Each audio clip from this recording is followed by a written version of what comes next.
It's a different way of traveling. It's extremely convenient. And you start realizing that the things you really love at home that provide new experiences for you, you don't need to bring any of that along because every day is a new experience. Welcome to Spark Joy, the podcast dedicated to celebrating the KonMari method and the transformative power of surrounding yourself with joy and letting go of all the rest. With your hosts and certified KonMari consultants, Kristen Ivy and Karen Sochi. And now, here's the show. Have you ever considered what it would be like to travel the country in an Airstream, living an RV life of joy? Today's guest is Brenda Massei. Brenda is a fellow certified KonMari consultant who has been blogging since 2010 about her family's Airstream living adventures across Illinois, Tennessee, and Wisconsin. She currently lives in southeast Wisconsin, surrounded by cornfields and soybeans, and launched her KonMari business, Zen Tidy, in 2017. Welcome to Spark Joy, Brenda. Thank you so much, Kristen. Thank you, Karen, for having me on. I appreciate it. Welcome, Brenda. Whenever we have a certified consultant on Spark Joy, we like to start by walking through your tidying journey. Do you remember the first moment where you were introduced to the KonMari method and what led you to move from KonMari fan to consultant? Absolutely. We were living north of Nashville, Tennessee, in a home. There was a very hot real estate market going on. And my husband and I decided we wanted to sell our home. We thought we could do it pretty quickly and use some of the proceeds to go on a long adventure with our boys in our Airstream trailer. So we had a lot of stuff in the home. And I found the KonMari book, and it helped me sort through and really decide what things that we needed to bring and what things we should store and what things we didn't need anymore. And after that big adventure, we landed in Wisconsin, built a smaller home, and I saw the KonMari Consultants availability. I thought that would be pretty exciting to help other people pursue any dreams that they might have. So I jumped right on that because it was so close. How did you prepare for something like that, such a major lifestyle change? I guess I've been preparing for a long time. My husband and I were married 7 years before we had our two little kids, and we traveled quite a bit for his work. He, instead of wanting to take an airplane for all of his travels, decided to buy a motorhome. So we loaded into the motorhome and kind of got used to the lifestyle, the things that are annoying and the things that are awesome. And by the time we considered it when we were living in Nashville, it really wasn't something that was a big jump. We had always traveled, even since the children were very tiny, for maybe 6-week stints or things. Putting it all together in one go was a pretty easy leap. It sounds as though it really was kind of a smooth transition since you were already traveling so much. It might have made things even easier just to start taking all your stuff along with you. It was pretty easy. The biggest hurdle was that we were moving into a very small trailer. We chose a small trailer because we really wanted to go to a lot of national parks and state parks. And national parks and state parks have really, they're very old and they're not well suited to these larger vehicles that you might see these days.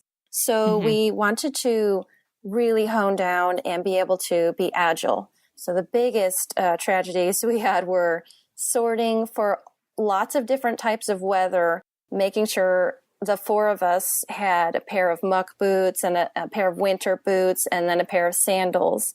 So those things became the real necessities to get into the smallest space. It's so interesting. I think that social media presents this glamorous lifestyle of traveling all over the place, with all of your stuff with you. It's got to be really challenging, though. What are some of the major challenges that you've faced with this lifestyle? My husband will follow people who have camper vans, and he will tell me, oh, I saw somebody posted this, amazing photo where this couple is sitting in their van and they have the back doors open. And he and I laugh out loud because there's no way you could sleep like that because you'd be eaten alive by mosquitoes. And so I said they're pulling up, they're snapping their photo, and then they are shutting the doors immediately. One of the troubles we had was the children didn't really have dedicated beds, and one sleeping at a dinette that was folding down into a bed every evening, and one slept on the couch, which wasn't that bad. So every evening we had to make sure the table was clear so my son can go to bed, which is good and bad, because if you're tired, sometimes that gets a little crazy.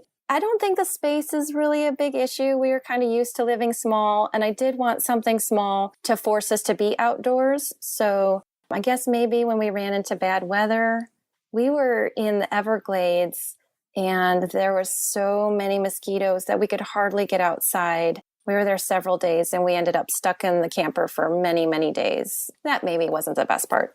It sounds as though that the KonMari principle of using flat surfaces for activities only really applies here.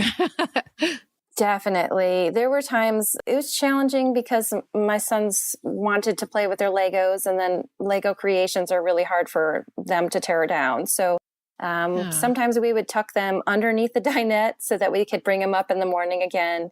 And we found little tiny places to keep some really special things, but it really makes you think long and hard about what is the most joyful item that you need to keep out instead of, there's no spaces to put anything that isn't amazing and necessary. Right. I imagine privacy might be a challenge as well. How did your family adapt to living in such a small space? Sure, that's funny. So we homeschool, and I feel like we've always been in everybody's face since the beginning. So there was, the kids were always in our bedroom with us, and we had a small bed in the bedroom, and we're always sort of together anyways. Maybe that's just something we're used to. So that was okay. And then I suppose if anybody gets like they need to get out, then there's always outdoors. Very cool. And I've also heard with RV living that cleaning can be a little challenging because the dirt from the outside, is really being spread on such a limited area that it builds up very fast and you have to clean like 2 or 3 times a day. Did you find that to be the case? It's funny that some RVs have like white carpet. It's just the most bizarre thing I've ever seen. Clearly, these are people who are going to muddy or sandy places. We had a carpet that was old in the camper, and we knew we would replace afterwards. We didn't experience too much trouble with that. And the boys were pretty good about keeping the shoes at the door. We had a little bucket for shoes.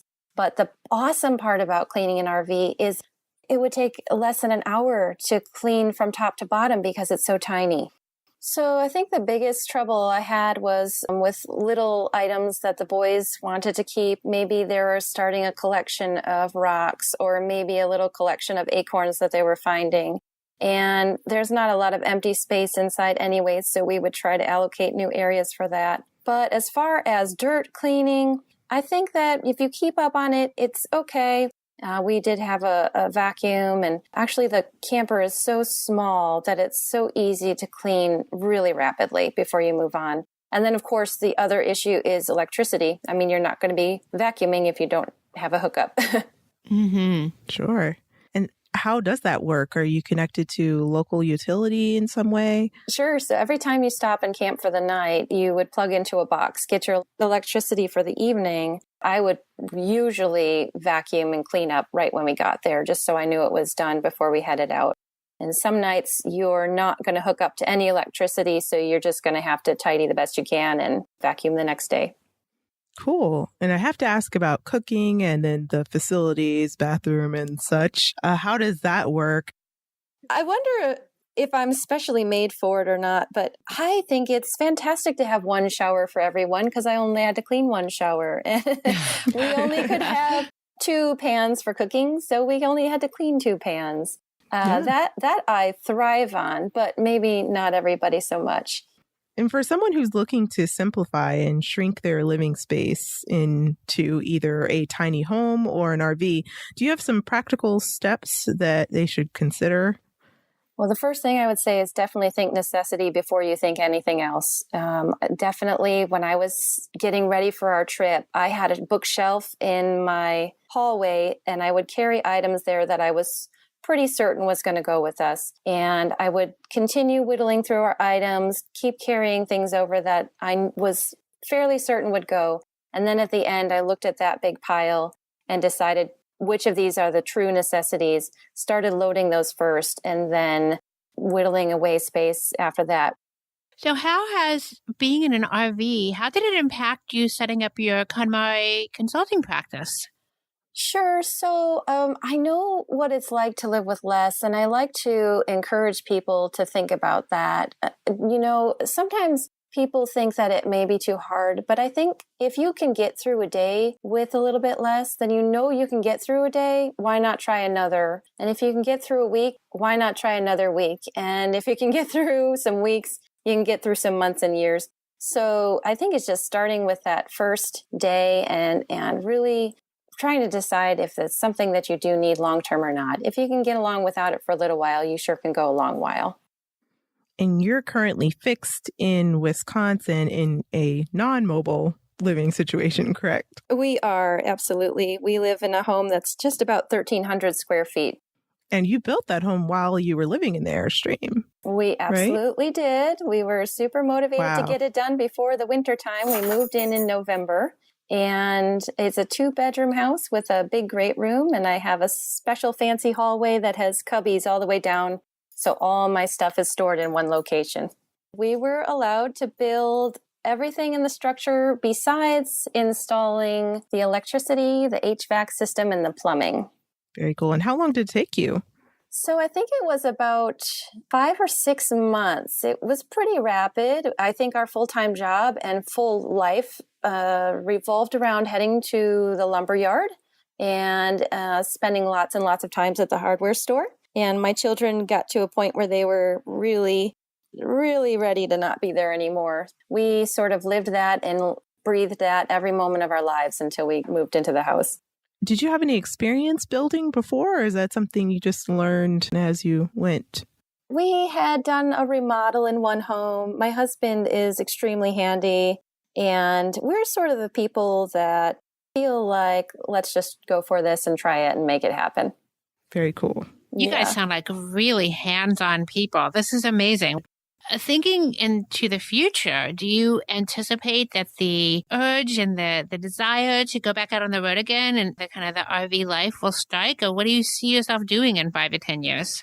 I absolutely think that we will be on the road again. We have lived on the road twice. We have camped and traveled all over the U.S. ever since we've been married. It's just part of who we are. We enjoy it. I think the only issue is limited funds. So as long as we can try and figure out how to go somewhere, we're pretty excited to go try. Well, it sounds like it's really in your blood. I can really imagine it.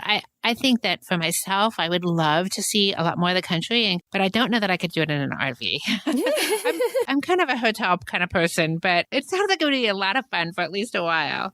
Yeah, it's absolutely fun. Yeah. Yeah, for me, I'm a little bit of a homebody, so I would feel a little claustrophobic, I think, in a small space, but I'd love to try it. I wonder if there's any resources out there where people could test out RV living temporarily. It's funny. I think KOA campgrounds actually rent out Airstream spots. I know the Nashville one had Airstreams for a while where you could stay for a short time.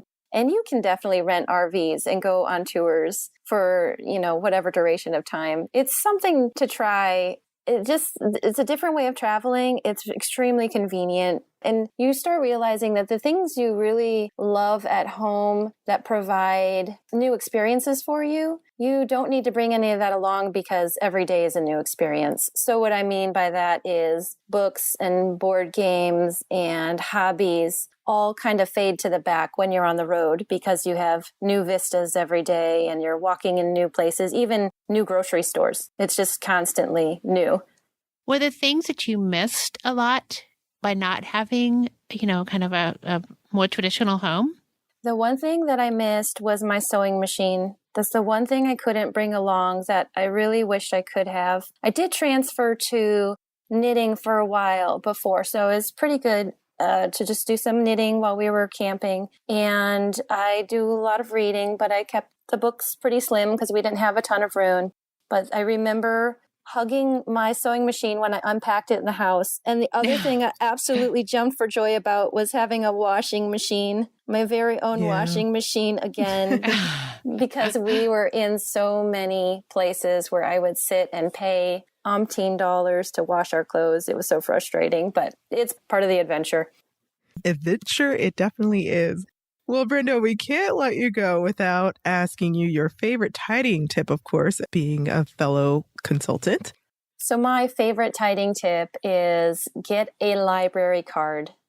Libraries are full of books. The library system in Wisconsin is amazing. They link to over 70 libraries in my area. Any book you could possibly want, they will transfer over to your local library. And you can read it and then give it back. It doesn't take any space. They are awesome. And I think it's amazing.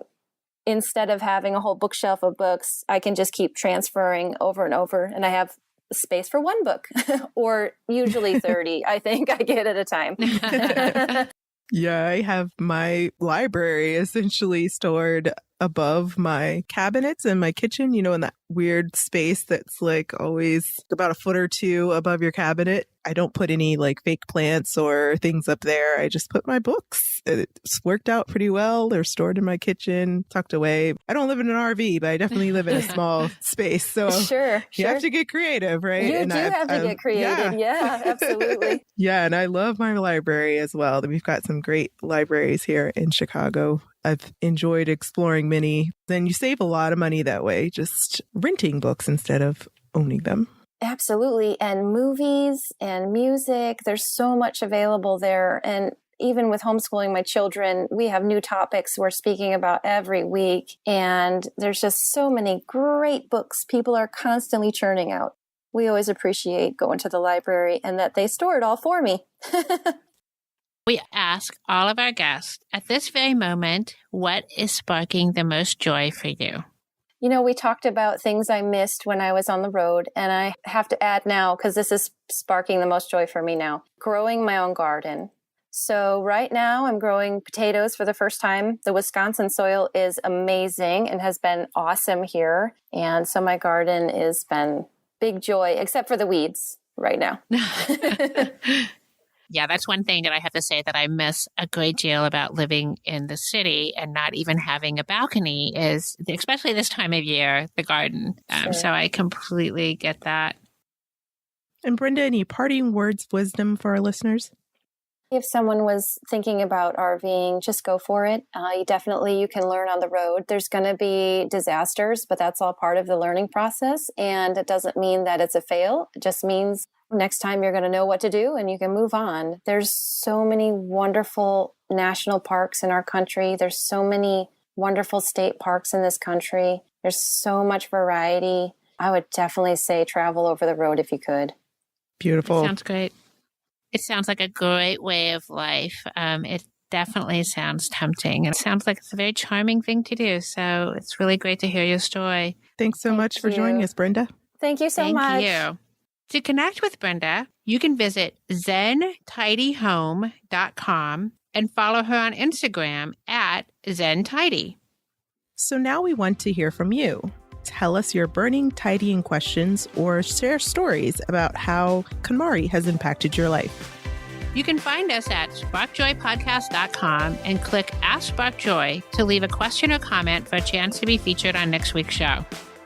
While you're there, sign up to join our Sparkjoy podcast community and get notified when each episode airs. You can also join the Sparkjoy podcast community on Facebook, Instagram, or Twitter at the handle @SparkJoyPodcast. Thanks for tuning in, and we hope your day sparks joy.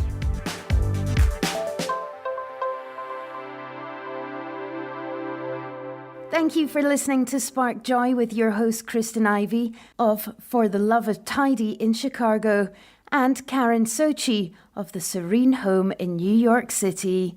Spark Joy, the podcast, is not endorsed by or affiliated with KonMari Media Incorporated. The opinions expressed on this episode represent the views of the co-hosts and guests alone and do not represent the corporate position of KonMari Media Incorporated or the KonMari Consultant community.